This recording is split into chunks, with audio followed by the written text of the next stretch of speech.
Leadership. La série sur l'esprit du leadership. Aujourd'hui, nous allons parler du cœur du leadership. Dis avec moi, le cœur du leadership. Nous allons aller droit au cœur du sujet aujourd'hui. Je veux te rappeler que nous utilisons la Bible comme notre livre de référence. Même s'il existe des centaines de livres disponibles sur le leadership. Moi-même, j'ai un master en leadership et administration. J'ai étudié les lois, lu les plus grands auteurs, ceux qui ont beaucoup contribué au développement de la pensée et de la théorie du leadership et du management.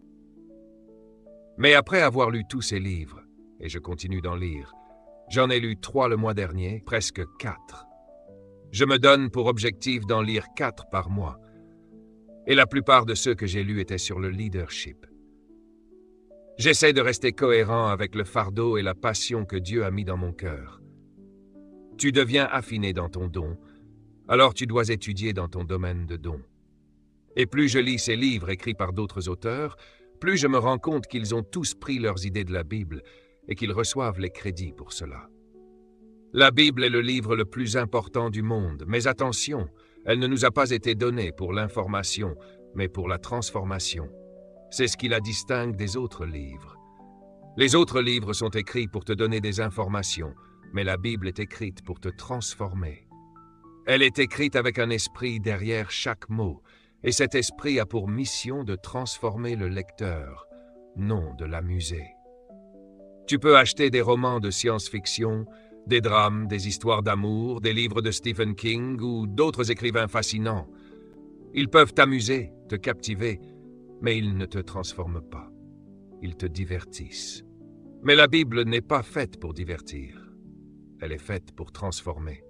Ce que nous avons aujourd'hui, c'est une multitude de croyants informés, mais très peu de croyants transformés. Et mon objectif dans cette série, c'est de faire passer de l'information à la transformation. Beaucoup d'entre nous sont pleins de la parole de Dieu, mais la parole de Dieu ne nous remplit pas encore. Nous n'avons pas encore commencé à penser comme la parole de Dieu. Romains 8, 26 nous dit que l'intention de Dieu, c'est de nous transformer à l'image de Jésus-Christ. Dieu a tout donné pour nous ramener à cette image. Et au verset 29, il est écrit « Ceux qu'il a connus d'avance, il les a aussi prédestinés à être semblables à l'image de son Fils. » Cela signifie que le désir de Dieu pour chaque être humain, depuis le commencement, c'est que ton image soit conforme à celle de Jésus-Christ.